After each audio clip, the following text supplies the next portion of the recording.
Hello, ladies and gentlemen, and a warm welcome to today's webinar, which is brought to you by Shared Services Link and in association with Psp Leaders.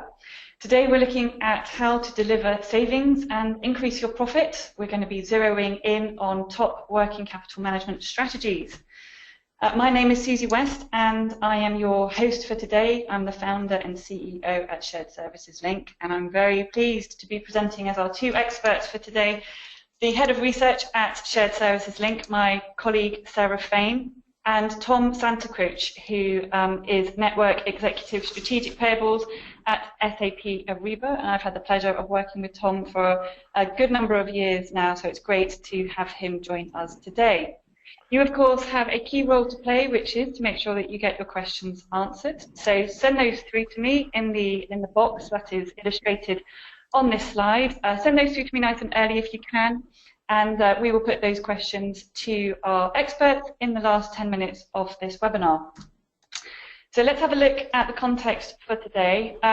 Increasingly, we within the Shared Services organisation will be very aware that working capital is absolutely essential to the health of our business. It can dictate the scale of acquisitions that we make. It can dictate the timing of those acquisitions as well, and it obviously can just keep the day-to-day operations going and day-to-day growth going. So it's essential for us as an organisation. It's also very essential, obviously, for our suppliers as well. And within the world of shared services, it's also become apparent that shared services should be owning working capital management a lot more than perhaps shared services was owning it in the past. And the reason for that being because there is this greater collaboration and alignment between a number of different functions within finance, so between treasury and the finance function, the accounts payable function, but also across a function as well, so weaving in procurement now. So because of that collaboration, it really is the shared services organisation that is so excellently placed to own working capital management, which is why it's become much more of a talking point for the shared services market, really, for the last 5 or so years. Shared Services Link and Psp Leaders, as many of you will know, have conducted an extensive study over the past few months looking at 3 key areas within purchase to pay. So one of those areas being improving payables, another being improving working capital management, and the third being improving alignment between finance and procurement. You will remember a couple of months ago that we issued a study and also a webinar on the first area, improving payables. And today, ladies and gentlemen, we will be looking at the second of those areas, which is improving working capital management. So we'll be going through the findings of this study, and then shortly in the next couple of weeks we'll be issuing you with your actual own copy of your report. So this report my colleague Sarah will tell you more about, but we were really focusing on the experiences of 50 professionals within shared services. So now I'd like to hand over to my colleague Sarah Fain. Thank you very much, Susie. So yes, as Susie mentioned, I'd just like to explain again that the data that we are going to be exploring in this webinar is a subset of the larger survey. So the respondents to this survey and the charts that we'll be sharing are people who've expressed an interest in improving working capital management, as well as securing early payment discounts. So let's learn a little bit more about our respondents. First of all, to give you a sense of scale, we want to better understand the size of the companies participating.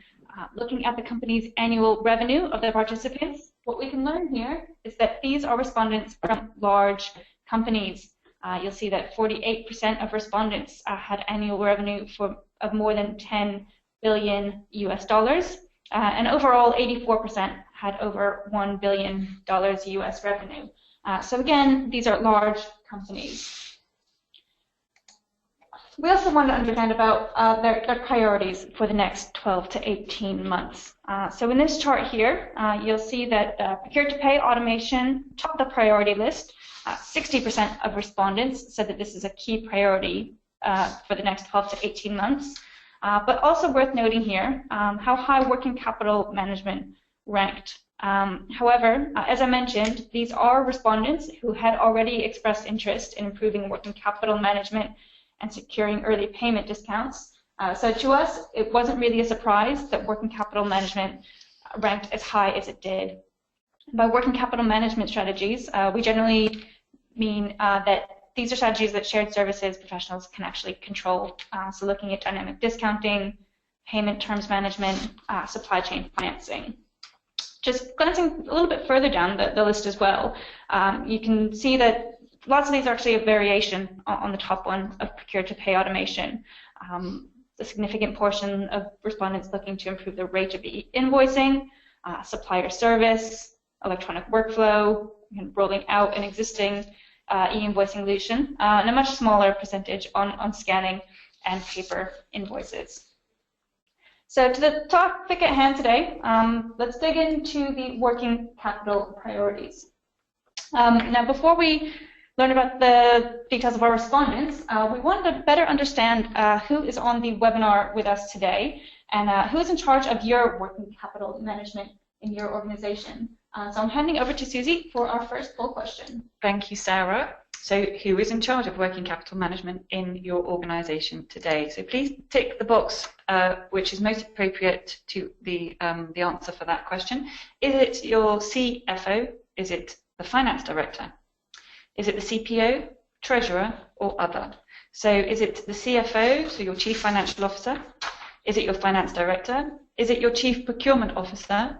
Is it your treasurer? Or is it another part of the organization that really owns working capital management today? So if we do try and get the poll responses up to about 70%, we're currently at about 66%, so if you haven't responded, please do so. Closing the poll in 3, 2, 1. Okay, we were at 71% when that poll closed, so great results there. Thank you. Coming up on your screen now. Let's have a look at the results. So working from the bottom upwards, so 14% of you have other people that we haven't listed owning working capital management in your organization. So we'd be very interested to find out who those are. Feel free to post the job titles of those that own this into the question or the chat box, that's fine. 19% of you work for organizations where the treasurer owns working capital management. Then we've got at 29% of you saying it's the finance director and 38% of you the CFO. So this is a high priority, as you can tell, for a lot of organizations, given the seniority of ownership within most of your organizations. Thank you, and back to you, please, Sarah. Thank you, Susie. Now I'd like to compare that information to the way our survey respondents answered the question. So while largely similar, there were some differences here, and it may have something to do with the slight difference of wording in the way we worded the question. On our survey, we asked actually who is the executive sponsor of working capital initiatives at your company. So it was a very small percentage that said treasurer, just 6%. And then the vast majority said finance director or CFO. As you recall in the poll, 19% of you said treasury. And again, it was the vast majority said it sat with the CFO or the finance director. And none of you actually said it sat with the chief procurement officer. So while this is something that certainly mainly sits with finance, there are some other key stakeholders to keep in mind here. So what are companies actually doing to improve working capital, and what are some of the things that shared services can actually influence? We asked respondents to rank the payables-based working capital program priorities at their companies. Now, before I run through the numbers on here, I just want to take a moment to actually explain some of the terms here and what we mean by them. So at the top here, payment terms extension is something I'm sure all of you will be familiar with. But looking at the relationship between you as the large organization, the buying company, and your suppliers, lots of organizations are pushing out longer payment terms, say to 60, 90 days, or even longer, so that you have cash in the bank for longer. This is done for a few reasons. Sometimes it's done to fund internal projects. Other times it's done to influence the balance sheet, which is something that can influence the share price. So payment terms extension came up number 1. Early payment discounts, second on the list. In some ways, this the opposite of the first one. And instead of longer payment terms for your suppliers, you're actually offering shorter payment terms negotiated with a discount. And this discount can either be static, it can be predetermined, or it can be dynamic on a sliding scale. What you may hear is called as dynamic discounting. The third one on the list, supply chain financing, is in a way something that you can combine both of the first two, and that by engaging a third party funds, you can actually choose your own payment terms, say at 60, 90 days, but your supplier can be paid earlier than that. Say they want to be paid on day 10. And it's the third-party funds that come in to make up that difference. And this option leverages the trustworthiness and the credit of your organization to give your suppliers access to this cheaper source of funding. The fourth one on the list, the least popular, was card rebate. Again, a fairly traditional product, but one where a bank or your procurement card provider provides generally a tiered rebate system, where perhaps the more you spend, the more rebate you get, the more cash back you get. So now that we've just talked through those terms, interesting just to look at how they ranked here. And that payment terms extension is the #1 priority for 40% of respondents, and it's also the most widely used. You'll see that respondents had to rank #1, #2, #3, #4, or NA if they didn't actually use it. So while payment terms is the most popular, there actually is a fair bit of usage of early payment discounts and supply chain financing. At this point, I want to bring on our other panelist, Tom, to comment on this slide, please. Oh, good morning, Sarah. Good day. So this is not very consistent with what I do see in the marketplace today. I will say these strategies are pretty much prevailing, that clients really want to push out the payment terms for as long as possible. There is some combination of early payment discounting done at the same time, but this is really the market speaking well, and this is a very good reflection of where our clients and customers want to do and adjust their payment terms. Thanks so much, Tom. So now we want to dig into a little bit about actually how to measure your working capital programs. But before, again, we hear from our respondents, we want to learn about more who's on the webinar with us today. So over to Susie again for our second poll question. Thanks, Sarah. So what are your top KPIs related to working capital management today? Please do tick all that's apply. Is it days payable outstanding? Is it KPIs around cash flow gain? Is it a KPI around return on invested capital? Is it a KPI around discounts earned? Or is it another? So please tick all that apply. Is it KPIs around DPO, cash flow gain, return on invested capital, discounts earned, or other? We're only at 41% of you responding, so if you haven't already responded, I know probably because of the nature of this poll, we need a little bit longer. Numbers are beginning to pick up now, so again, let's see if we can get to 70%. Closing the poll in 3, 2, 1. Okay, thank you. We closed that poll at 69%, so many thanks. Again, let's start from the bottom and work up. So 14% of you said other. 27% said that you have KPIs on return on invested capital. 34% of you said you had KPIs on discounts earned. 43% of you on cash flow gain. And the clear winner there is 80% of you have KPIs on days payable outstanding. Thank you, and back to you, please, Sarah. Thank you very much, Susie. So now, again, let's take a moment to compare to see how our respondents answered the same question. So it's actually a very similar looking chart, just with some minor differences, really. So as was in the people listening on our webinar today, days payable outstanding was the top KPI. In our respondents, just over 1/3 measure return on invested capital, and it was, again, 27% of you on this webinar today doing the same. So actually kind of similar percentages here with some minor differences. And I think this actually starts to say a lot about connecting what programs people are using, and as well as like the KPIs that they're using to measure them. So Tom, again, I'd like to bring you in on this point, please. Yeah, well, as I was just saying from that last slide, it's really becoming the prevailing strategies for our clients and customers to find ways to be successful in extending DPO, therefore realizing that cash flow gain. But the real critical challenge is how do you do that, and how do you implement such a program like that where you get supplier compliance and you're not putting them in a position of financial stress, because clearly extending these terms is, will create cash flow issues for them. So I think we're going to learn a little bit more, Sarah, as we go through this today, a little bit about some programs and solutions and more about supply chain finance, where both sides can actually benefit from the solution. Buyer being able to extend their payment terms, and the suppliers be able to get paid quicker at a lower cost of capital. Thanks, Tom. I think that's a really important point you brought up here about the potential impact that extended payment terms can have on the supplier and how it can impact their cost of borrowing. So we actually asked that question on our survey. We asked our respondents, how important is it to take cost out of the supply chain by lowering your supplier's cost of borrowing funds? So your supplier base, they may not be as large as your organization, and accessing funding can be expensive. So are there any ways that companies can take the costs out of this borrowing? The answer is yes, and it is through projects like supply chain financing and early payment discounting.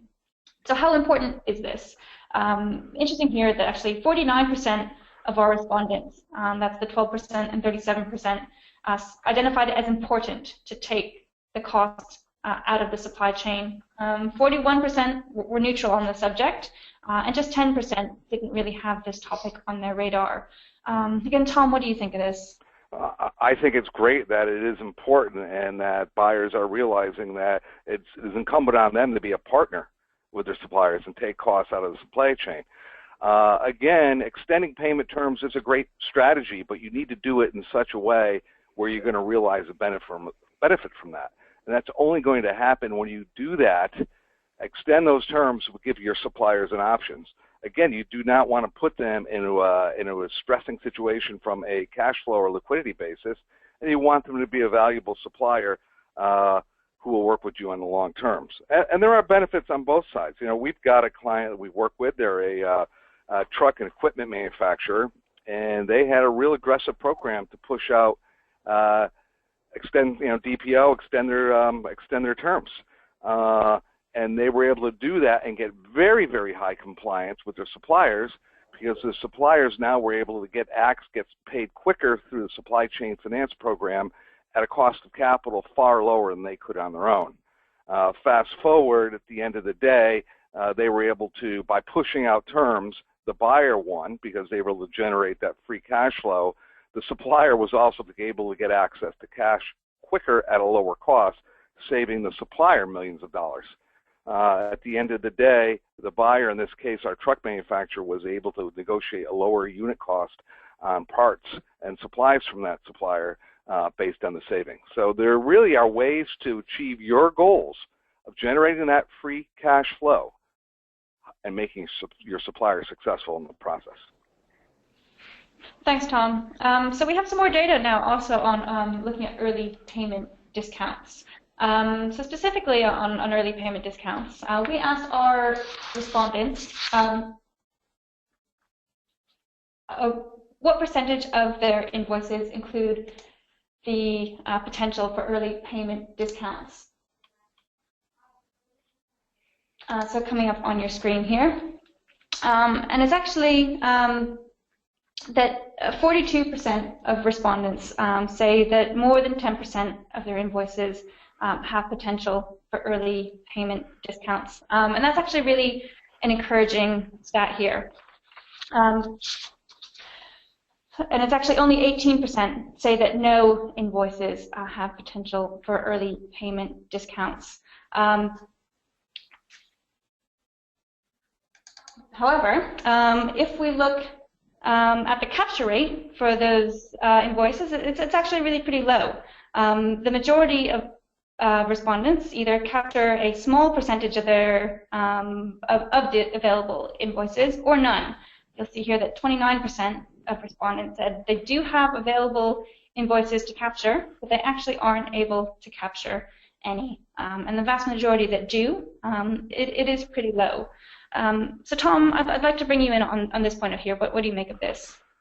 Well, it shows that there's a big gap there in what you're offering, what you're able to capture. And there are a lot of reasons for that, and it really depends on where companies are and their journey from adopting different technologies and what their invoicing strategies that they're using and how automated they are. But I think it's good to show that there are these discounts are available, but it's the job now is how do you bridge that gap and how do you be able to capture as much that can be made available. And we'll talk more about that as we go through today's discussion.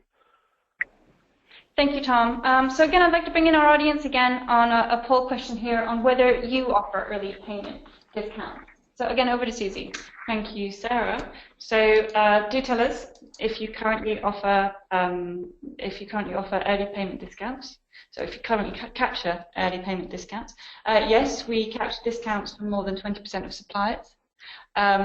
Yes, we only capture discounts from less than 20% of suppliers. Yes, but suppliers haven't really taken up on our discount offers.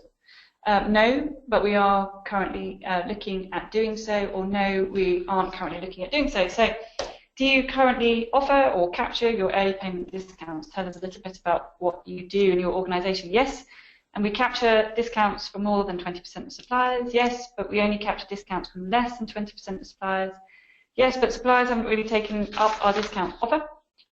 No, but we are looking to do so soon, or no, we're not looking to do this as yet. So we're at 55% of you responding. If you haven't already responded, please do so. So closing the poll.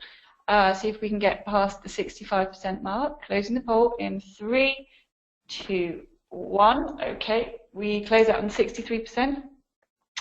And the results look like the following. 41% of you say that you're not currently looking at this. Hopefully the data shown in this webinar is going to dramatically change your mind. Then we've got, after that, 28% of you saying, yes, you do offer discounts, but unfortunately they're only kind of captured from less or by less than 20% of your suppliers. 21% of you say that no, you're not currently doing this right now, but you are looking, so that's good. You're definitely on the right webinar. 10% of you say that you do capture discounts today and you offer them, but you only capture them from over 20% of your suppliers. So at some stage, it'd be interesting to know if that's 80% or 50% or what. And then at 0, we've got 0%. We've got those who would say yes, but suppliers haven't taken up on the discount. So that's positive, because it's just that those that do offer the discounts at least are being taken up by their suppliers. Thank you, and back to you, Sarah. Thank you, Susie. And again, we can now compare that data to how our survey respondents answered the same question. And it's interesting that, again, it's very close here. And it was exactly the same on that bottom one, that 41% said that none of you are looking at considering early payment discounts. However, moving further up the line, you can actually see that it's actually only 39% of our respondents who currently are offering discounts. That's the 4%, the 29%, and the 6%. And the majority of the people who are actually offering them capture discounts from less than 20% of suppliers. So what's holding people back from actually capturing these discounts? We asked our respondents that exact question. What are the biggest obstacles you have preventing you from maximizing your discount-based savings? And the clear winner here was inefficiency. 44% of our respondents said that we just can't process invoices quickly enough to meet the early payment cutoffs. And followed by the number 2 and 3 were systems. That systems were managing the discounts too difficult. And a good percentage said that actually the suppliers weren't yet willing to accept a discount on terms offers. Looking a little bit further down the line, some people struggled tracking invoices or payments that had discounting potential. Others didn't have the visibility to prioritize discountable payments for fast processing. Only 12% actually said that they are unable to release the capital, that Treasury was perhaps holding them back due to working capital restrictions. Again, a small percent didn't have executive support, and only 10% said that they didn't actually have the resources to contact their suppliers to make discount offers. But again, the main takeaway here is efficiency, and the main obstacle is not being able to pay invoices quickly enough. So Tom, I'd like to bring you in here on this point, please. Thank you, Sarah. Well, this is a great response here, and not surprised at all where I see the numbers. These are all very valid challenges, and very much what we're seeing in the market today when I go out and speak to my customers. It's really a function of the company's evolution, their technology, their speed to adopt new technology, the resources they have available, the know-how on how to implement a program and to get the stakeholder participation internally, and what the corporate strategies are.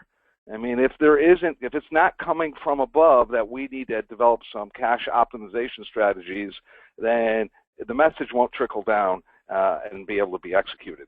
But I think the point here that you see, looking back here, the most important thing here is automation and ability to get that invoice received efficiently, approved completely touchless or with little or a very time efficient way to be able to take advantage of a strategy you want to implement that, be either extending the terms through a supply chain finance program or taking some discounts.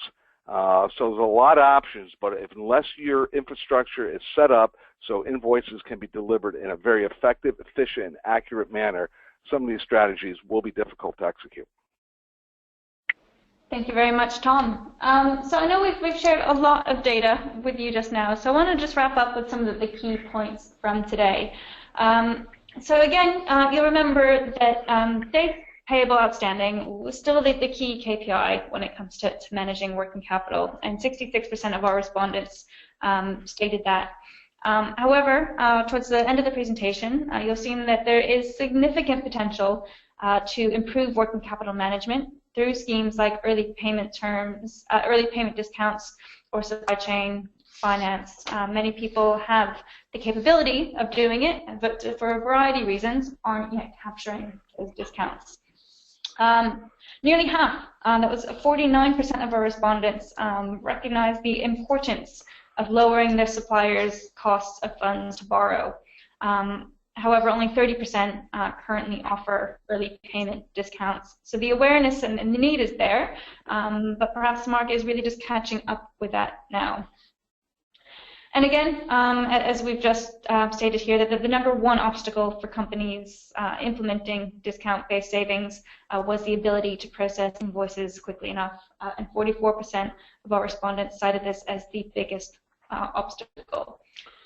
So based on these findings, we've developed some top tips to help you deliver savings as well as increase profit through working capital management strategies. So I would like to now hand you over to Susie.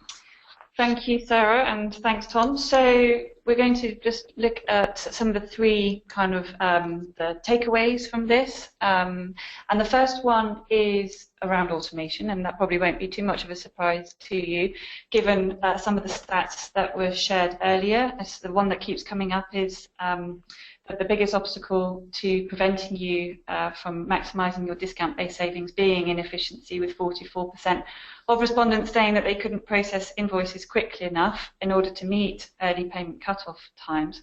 So technology is obviously a huge enabler for your working capital management strategies, certainly around the early payment side of all of this.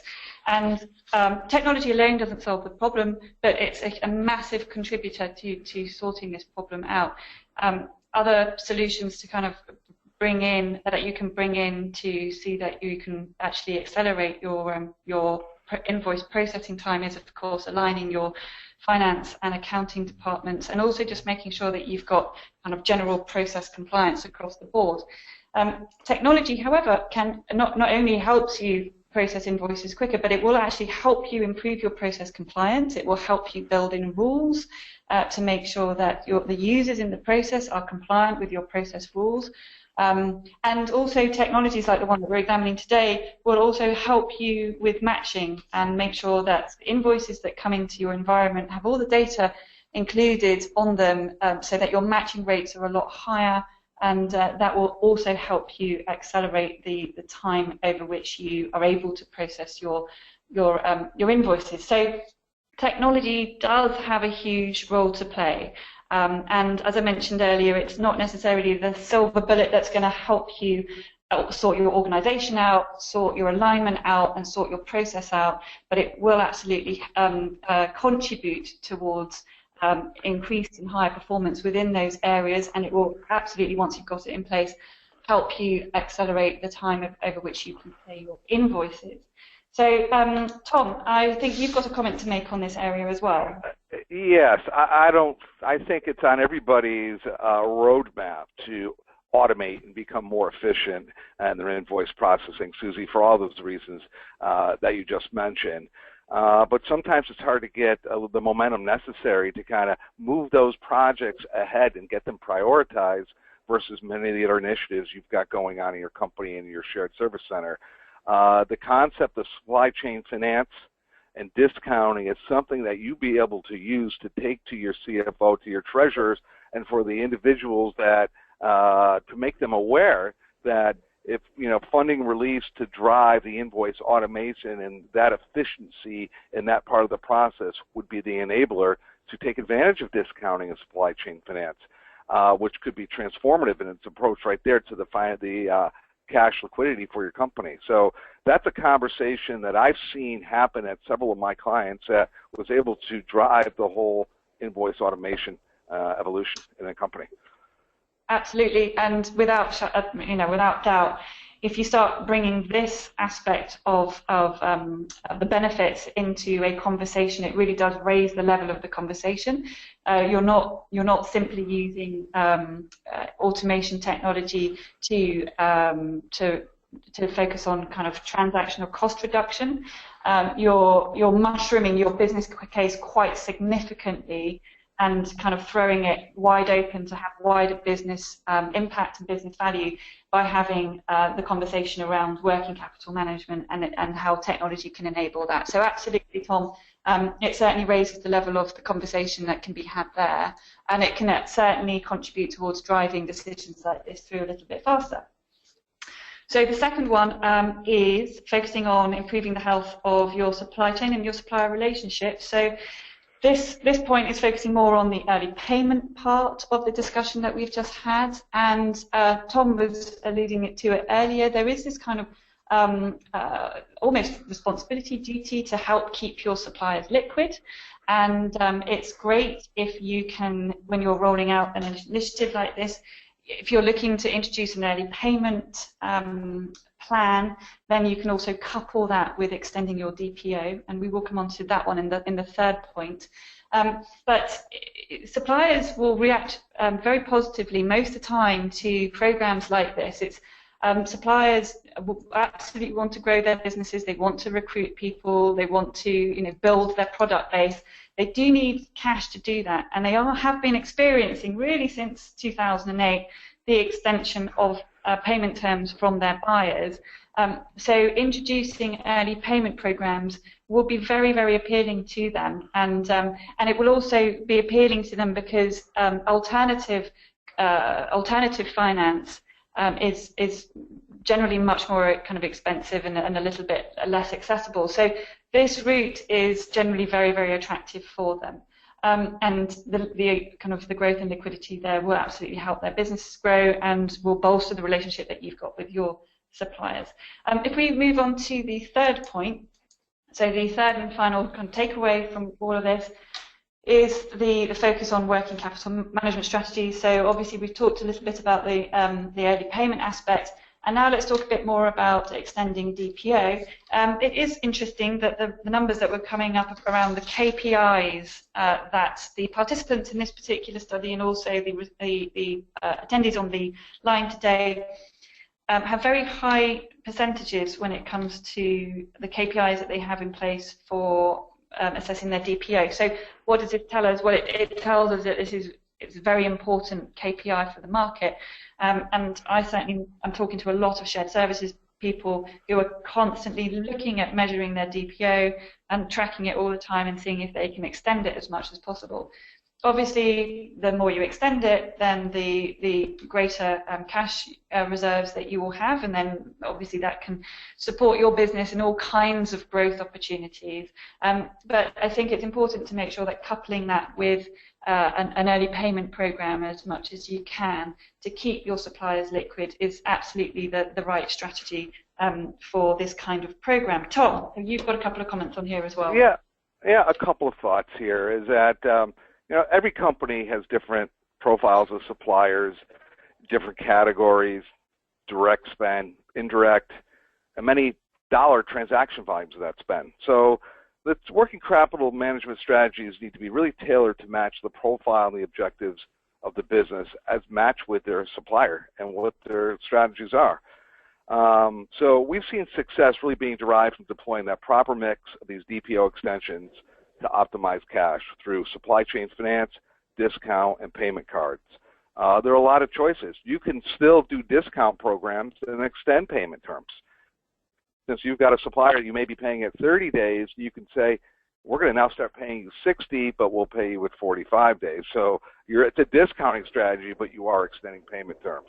There's a lot of ways to approach this. I think it's really important when you go about this that you understand, as you embark on this approach, you really understand what your options are, that you pick a partner that really understands your suppliers and knows how to put a mix of solutions in place between DPO extension, card programs, discounting, and has a track record of being able to deliver this and driving success for the partners. That's great, Tom. And we've had quite a few questions coming in about the variety of methodologies that are available. So we'll be looking at those over the next kind of 15 minutes and certainly taking your questions. If you haven't already posted your question, please do so, and we will of course take those on board in the last 10 minutes of the webinar. Thank you. And Tom, I believe you're going to walk us through the SAP Ariba solution for payables. Yeah, I just want to spend a couple minutes just giving a little of everybody a background. I'm sure everybody's heard of SAP Ariba, and I just want to give you a little better understanding of what we do and how we address this market in just 3 or 4 slides here. So this is what SAP Ariba is. We provide, I would say, a full scope of solutions to the market from analyze the contract right down to procure to pay, which is kind of our focus today. But just to back up to the left of the slide here, we're helping our customers understand the performance of their suppliers and manage their suppliers from onboarding and registration and performance scorecarding. We have solutions that help them understand where their spend is going and classify the spend to allow them to act with insight. We have solutions that help them source and buy smarter. Auctions, you may know that as. So it's a whole compliance process around sourcing. Once a new supplier is sourced, then contract management needs to come into play about how to manage that spend with that supplier over a period of time and to be able to renew it, drive compliance. Typically when we're in that part of the flow here at that point, then purchase orders need to be and requisitions need to be released, and catalogs need to be integrated so you can actually buy from those suppliers that you've sourced and contracted with. And as we move into really the scope of the discussion we've been having today is really about once that upstream work is done and you're in a position to be actually transacting with that supplier, how do you invoice, how do you process invoices, are POs received, how do we optimize that, and when that invoice is approved, finally, what are the tools you have to take advantage of working capital management solutions that we've been discussing for the last 30 minutes, as well as how that transaction is finally settled with the payment to that supplier. So let's talk a little bit about the stakeholders involved and how they benefit from this. And this goes back to the discussion I said about that you could have with other people in your organization of the importance of the automation of the invoice to be able to capture an invoice quickly, approve it quickly, and be able to have some decisions to make about how you want to pay that supplier and the timing of when you want to pay that supplier. So procurement, they do, in that sourcing process, they go out of their way to define terms, and payment terms come up in almost all contracts. But how is that actually executed? How is that managed down the road? So procurement would be interested in anything you may do to make sure you're taking advantage of discounts, terms they may have negotiated, or terms extensions. Moving to the lower left there, we've got AP and finance. You know, the paper is a real issue. They want to process in a touchless manner, automate as much as possible, and they want to be able to capture discounts.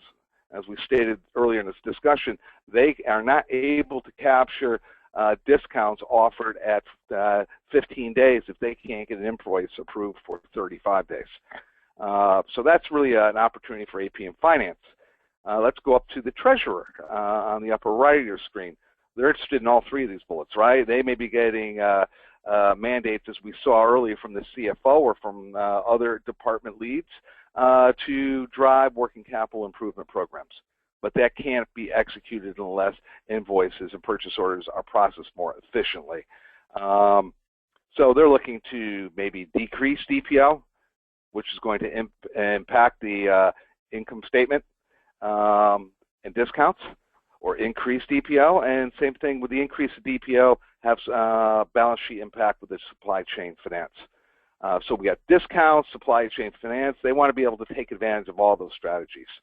The IT group, they're looking for low cost of processing. Security is important. Cloud type solution offerings. They don't need another solution that is something that's going to be difficult for them to stand up and implement. But finally, down to your suppliers, who are the real winners here, right? They're going to be able to get their invoices approved quicker and get understood and better visibility to when they're getting paid. They're going to be able to get paid faster via decreasing DSO, via supply chain finance or discounting, and so effectively it's low cost on-demand financing. And that's whether they're going to take advantage of it via discounting or supply chain finance. They're going to be able to improve their cash flow, be healthier, which really is a win-win for both sides. Talk a little bit here about what I talked about the invoice automation. It being very, very critical for to be able to enable any of these strategies of working capital management. And it's just a diagram I'm throwing up here just so you can see. On the left here, high-touch invoice processing. Those are the world of the clients that are using all paper, fax, manual data entry. As we're starting to evolve, you know, you've got email, PDFs attachment. It's not really e-invoicing, but it is a step in the right direction. So way over on the right here, we have true electronic invoice where it's data to data, and it's the paper is effectively removed. And we're seeing kind of on the annual invoices per FTE, we're getting a little bit of a sense of what we're seeing. You know, the ones that are the high touch, you know, it's 15, 18,000 invoices per FTE. But when we move to low touch, you know, we're seeing best-in-class clients at Ariba approaching 50,000 invoices per FTE. So as what we see here, this needs to be addressed as part of the process to be able to optimize working capital and execute working capital strategies. So taking a look at what suppliers, what is the strategy? I've got high spend suppliers, medium spend suppliers, the long tail.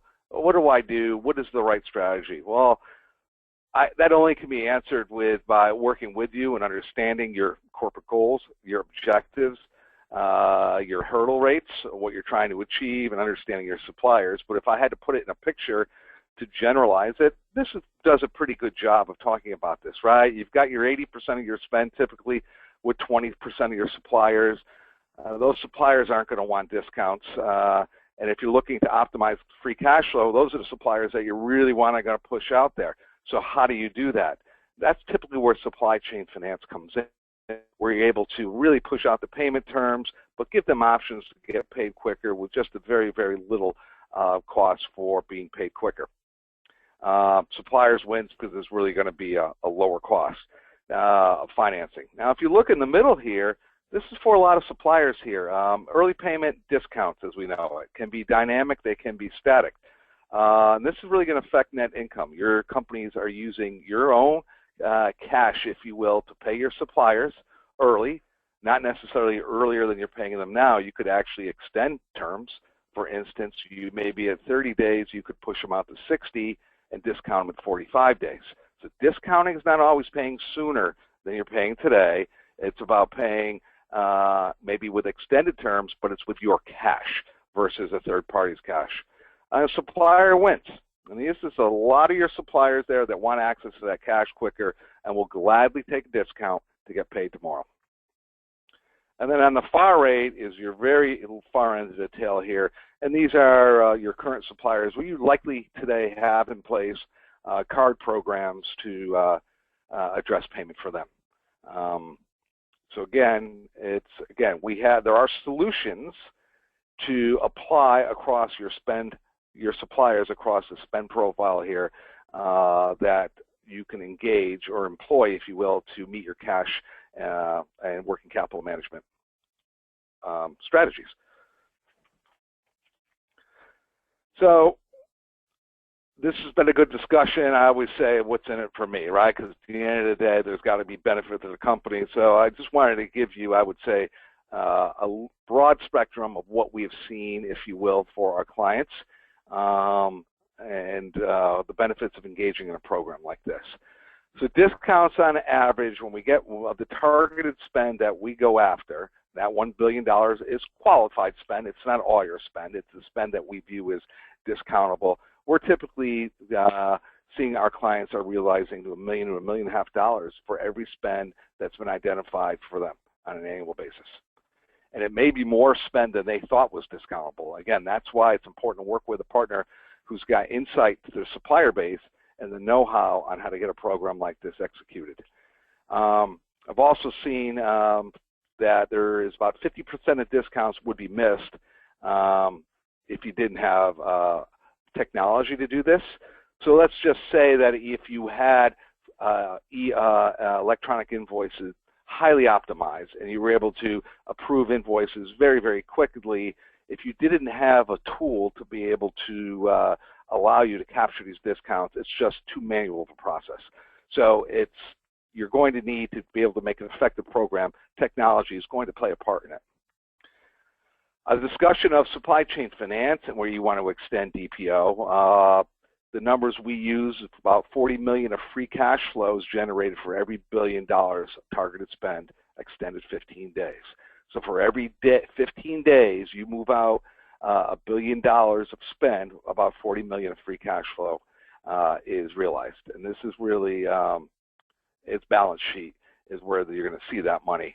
And it improves the liquidity of the supply chain, takes costs out, drives cost reduction. It's all the things we've talked about through this conversation today. It's really about forming a partnership at the end of the day, about going to suppliers and saying that we have a corporate strategy, we need to extend payment terms, but your value to us, we're going to give you some options, okay, to improve your liquidity. And so many times in prior lives, you know, you get the letters from the supplier, as a supplier, the buyer was saying, hey, we need to push terms out to 80 days, 75 days. And no choices. You know, all of a sudden, and that business, you know, you'd have to look at, is this good business to have? So as a true partnership, these types of programs have a benefit both sides. One of the other things that we do with Ariba as well is we provide more of an option for you to pay your suppliers in a more secure way. Eliminating checks. Still in today's place, I'll ask a client saying, you know, you just what amount of paper do you have? Are you processing paper checks? And they say, yes, we are. Do you want to see the machine? So not only are they still processing checks, it's not even outsourced. So there's a high security risk to that, and we can help drive our clients to a high ACH adoption. That's typically equates to about $5 to $10 of payment savings. With that, there is the security aspect of eliminating the checks. Supplier data will not need to be maintained internally. And there's the absence, you won't need to have resources aligned to dealing with your suppliers, maintaining their banking information and dealing with inquiries. So this is the Ariba solution set. where we're helping our clients working capital management strategies.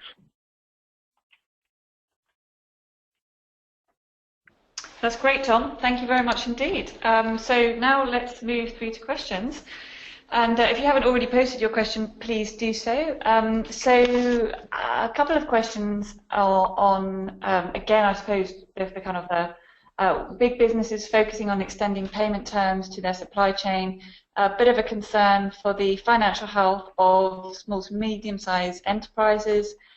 What are participants or companies that you're working with, Tom, doing to support them? I mean, I know you referred to that chart earlier and a kind of slightly different approach to take for small to medium-sized enterprises. What are you seeing that helps larger enterprises that are doing working capital management strategies support the SMEs within their supply base? Oh, that's a great question. It's really about not one size fits all. It's about a strategy to work with our business partners to look at the supply chain, the intelligence that Ariba can bring to the table about what suppliers are preferring to participate in supply chain finance versus discount strategies. And it's about a thoughtful and measured approach of communicating out to that supplier community and explaining the program. This cannot be done with an email program. It can't be forced upon. You need to take your most critical suppliers, your key suppliers, and sometimes meet with them face-to-face and talk and explain the program. As you move down to your longer tail, it's more of conference calls. It's written communication. It's about them fully understanding the benefit to them. So it's, again, this is a consulting type effort. We bring technology to the table to be an enabler, but it's how we enable that technology and interact with your supply chain makes it successful and our customers successful. Okay, Tom, thanks. And in your experience, what's the kind of, what does this project look like? Is it an ongoing program? Who typically kind of owns it, but who's also the sponsor? Can you tell us a little bit about what a typical program looks like for working capital management strategies? Yeah, well, I mean, the first part of the program is really meeting with you and understanding your supply chain and meeting with your stakeholders to understand what you're trying to achieve. With that, we partner with you and we analyze your data and come back to you with some approaches. After we engage each other and put in the technology that is going to enable this, it's really about onboarding suppliers, because all the technology strategies is great, but unless we have suppliers taking discounts and actively engaging with you on a transactional basis and realizing that cash flow savings on your end, no one wins. So that's a big part of our program, is our organization that actually goes out and enables your suppliers and affects it on a transactional level. Mm-hmm. And that takes me on to my next question, Tom, about onboarding suppliers. Could you walk us through, I mean, I'm guessing this is one of the key reasons why your customers work with SAP Ariba. Could you tell us a little bit about other reasons that they work with you guys, but also a little bit more about your supplier onboarding kind of techniques and methodologies that seem to work nicely? Well, absolutely. There are a lot of solution providers out there. E-invoicing isn't new. Invoice automation, document automation, call it what you have. It's not supply chain finance. That's not new. The banks have been doing that for 30 years. There are technology companies that do dynamic discounting and supply chain finance and so forth. So there are bits and pieces out there that companies have used over the years. However, why our clients are choosing to use Ariba is that we provide value across all those stakeholders in that chart that I showed, from procurement to AP to treasury, right to the suppliers. So there are solution offerings that can be built upon, and at the end of the day, if a company is looking to transform their processes, they don't have 4 different solution providers. They can do it with one partner, and the interaction to the supplier is seamless, whether it's being sourced in a sourcing event, whether it's providing supplier performance management, data back to our customer, whether it's approving, it's submitting an invoice and getting an invoice approved to ultimately getting a remittance and taking discounts. It's one seamless process. Yeah, okay, good.